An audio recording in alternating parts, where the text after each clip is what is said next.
thinking that you could be happy by having things always go your way is a very irrational thought.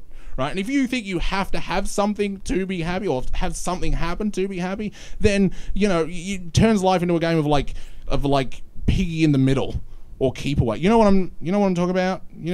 Piggy in the middle, people nodding, got bullied in high school. As Michael rightly points out, thinking you can be happy by having things always go your way is a preeminently irrational thought. It sets a person up for all sorts of heartaches and all sorts of headaches and all sorts of conflicts with other people.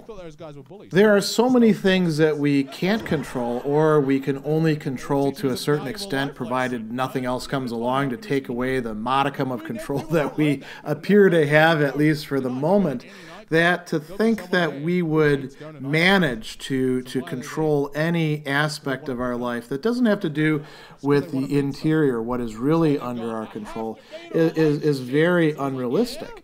And so it sets people up, as Michael's pointing out here, in a position like the person in the middle of a game of keep away. That's what we call it over here in the States. Piggy in the middle is one that I hadn't heard before, but it makes entirely good sense, because when we try to control everything, we are placing ourselves like an animal in a situation that it doesn't fully understand. And the people involved don't even necessarily have to be antagonistic to us, to not give us what it is that we desire. If our desires are out of whack, if they're irrational, if they're unrealistic for the kind of world that we're living in, for the kind of life that we actually have in front of us.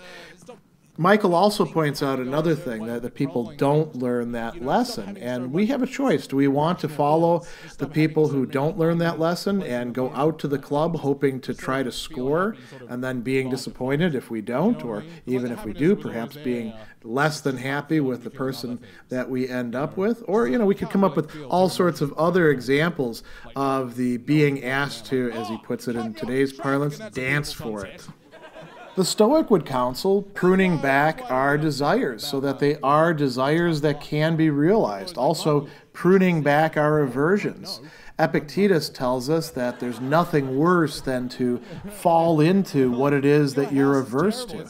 So if you can avoid not the things that you're originally averse to, but avoid thinking that they are terrible things, you're not going to be averse to them. And if they happen to you, like, say, getting sick, you're not going to be so upset on top of being sick. And that's a much better way to live.